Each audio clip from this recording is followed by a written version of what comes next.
As you can tell, I will be doing a full review of all the Hermes bags I have ordered as of today, December 2021. Yes, I know it is a well-awaited video as I have been talking about doing this for a long time now. So today I have decided to set aside some time and talk about all my precious darlings and do a little show and tell as well. For those of you new here, I thank you for coming and clicking on this video. It would mean the world to me if you subscribe and join my family. And as usual, I love sharing about my little luxury finds, sharing fun facts about Hermes, my luxury collection, how to care for your leather bags, and Hermes hardware and so on. So if these are content that you enjoy as well, then I strongly welcome you to hit that subscribe button and let's share this journey together. Okay, enough about myself, let's get started, shall we? Well, I thought long and hard how and where to start, and what's better than doing it in a chronological order, starting from the first Hermes bag I own to the most recent one. Most of my pieces have been purchased pre-loved, and each of them are specially selected to join my forever home here. I acknowledge and enjoy all their minor imperfections as they have led previous lives, and I am so honored to continue telling their story. Now this beautiful Kelly 32 is in the gorgeous Ruby color, which is my first Hermes leather bag, which started off my entire Hermes collection in 2019.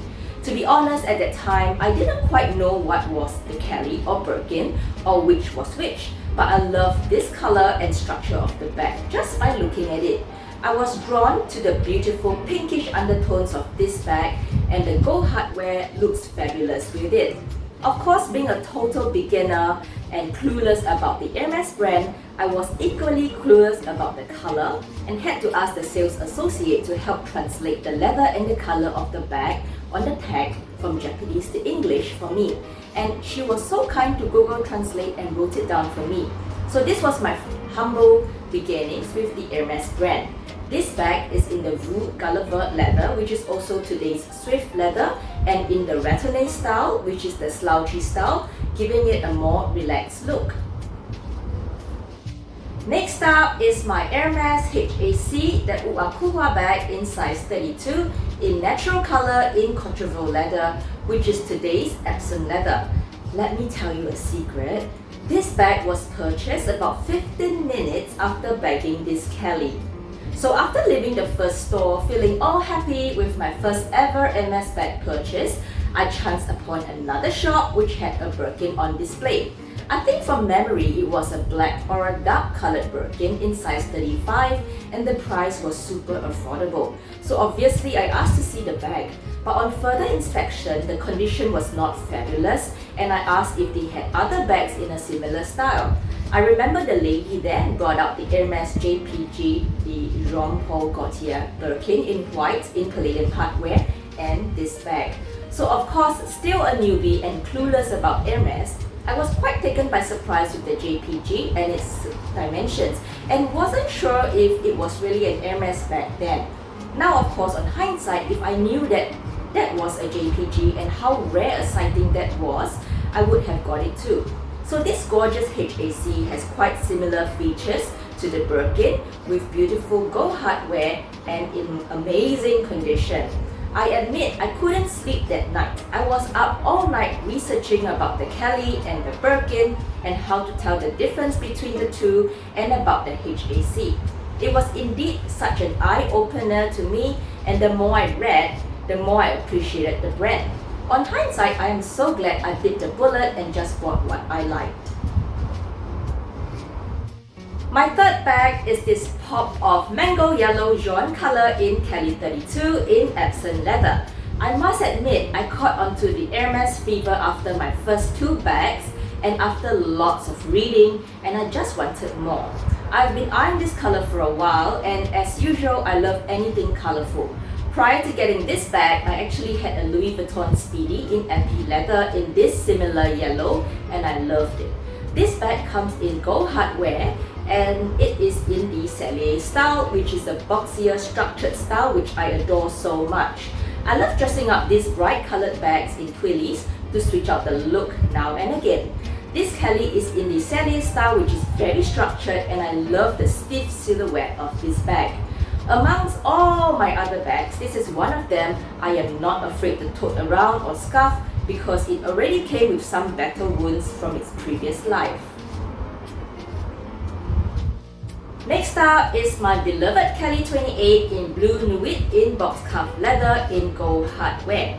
Initially it was listed as blue indigo, but the more I read into it and compared colors, I feel that this bag is more a blue nude because it has more a darkish blackish undertone. So this bag came a long way before it reached me. It was initially sourced from Japan by the previous owner, then after a ton of events she had to sell the bag quick. And it just so happened that I was reading about the box cuff leather and what a beautiful heritage leather it was. And then this bag was listed. So it was really by chance and lots of good luck that I managed to score this beautiful vintage box cuff in almost perfect condition. Another interesting thing I read is that most of the time, box cuff Kellys come mainly in black. So I was quite delighted that this came in dark blue, which is quite unique. This bag is very precious to me as it is nearly impossible to find another of this vintage Kelly in box cuff in this condition now. So I tend to only bring this bag out if it is for sure not going to rain that day because the box cuff leather blisters with water and it can leave water stains as well. Okay, so my Hermes obsession has reached another level now, and this is, drum rolls, my Holy Grail Hermes bag in Kelly 28 Noir or Black in Niloticus crocodile leather in gold hardware. This is yet another bag which is an unplanned purchase and without any prior research into the exotic leathers. So it all happened on an uneventful day off. I was just chilling, scrolling through Instagram and found that this bag was just listed and that it looked so beautiful with the gold hardware. I rarely buy black Hermes bags as I feel that it is really a serious color, but black is after all such a sought after classic in any collection, and I thought why not just get it in an exotic leather. The plus point was that the shop was only a few minutes from home and I got there as quickly as I could to view the bag and purchased it. This little granny is probably the oldest bag by age in my collection, but still looks fabulous like she hasn't aged a day in her life today. I gave her a little facelift and rejuvenation at the Hermes Bag Spa earlier this year because she deserves the best in this forever home. I have done a YouTube video on the spa process for exotic leathers, which also includes the prices a few months ago. I will link the video up here and down in the description section below if any of you are interested. So after owning my Holy Grail Hermes bag, what do I buy next? I became more intrigued about exotic and discontinued leathers like Ardennes and Buffalo leathers. This is my other HAC 32 in Ardennes leather in dark blue. I am still unsure of the color shade of this bag, but it looks so gorgeous against the gold hardware. I was this time tossing between a Birkin 35 in Togo leather in gold hardware versus this HAC in Ardennes, and I love the proportion of the HAC against my frame and actually love the size. This is my workhorse Hermes bag, which is used for any rough occasions like traveling as a hand carry bag or as a work bag. The Ardennes leather is true to the descriptions which I read online. It is such a tough and durable leather indeed. Now this beautiful birdie is my Birkin 30 in ostrich leather in sable color in palladium hardware. So this is a birthday gift to myself this year and is also my first Hermes Birkin bag and my first bag in Hermes palladium hardware. So after my lucky score with my exotic Croc Kelly, I started looking into exotic leathers and reading about them. I know some people are turned off by the quills or feather marks, which looks like goosebumps, but I adore natural leathers like this. This bag is by far the lightest Hermes bag in my whole collection of Birkins and Kellys. This Lindy 30 in Blue Paradise melts my heart whenever I look at her. When exploring Hermes colors, much as I love the classic sought after colors, I feel that Hermes does colors so well in all types of leather. and what is better than exploring their color range? This Lindy 30 in Palladium hardware is a fun purchase and is my new favorite this year.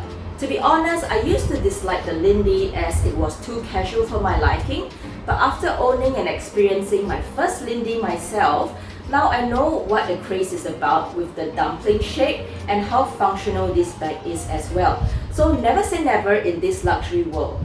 Now that I own a blue paradise, I am still thinking if I should add the same color in a Kelly or Birkin or just not repeat colors at all. Overall, I have quite a few blue bags in my collection as you can tell, and I am still thinking about a few more gorgeous shades like seal, blue broom, blue lin, or blue atoll. I would love a nice pastel shade in my collection someday as well. Now my coolest and proudest bag I scored this year is my first store-bought Hermes bag, which is the Picotin 22 in Mauve Sylvester, in Palladium hardware, and in Clermont's leather. I have been fascinated with this color for the longest time and love watching unboxings of this color, be it a Bastia coin pouch or a card holder or a bracelet, and I've always wished to own one in Mauve Sylvester. I almost couldn't believe it when the Sales Associated presented this gorgeous bag to me. This color melted my heart immediately and is such a close fight in my opinion to the popular favorite Pink Sakura. Putting these two shades side by side, this color has a bit more purplish undertone which gives it more depth to the Pink Sakura. This is my first Picotin in my collection and I love how easy it is to tote this bag around. Well, I hope you enjoyed my little story time and how each and every piece has a special meaning in my heart and how they join my collection in their own special way. I myself am taken by surprise with my own Hermes journey and how I have developed my understanding of the brand and of the leathers. I feel that the more I read, the more I appreciated the origins of the leathers and how unique each piece has been specially crafted accordingly and now belongs in my collection. As you know, I embrace and treasure all my bags and will continue writing their story. Thank you for joining me today and I wish all of you a very Merry Christmas. Keep warm and stay safe everyone. I would also welcome you to join my YouTube channel and subscribe if you haven't, and please do hit that bell to get regular updates whenever I upload new videos. Goodbye and have a blessed week, Queen.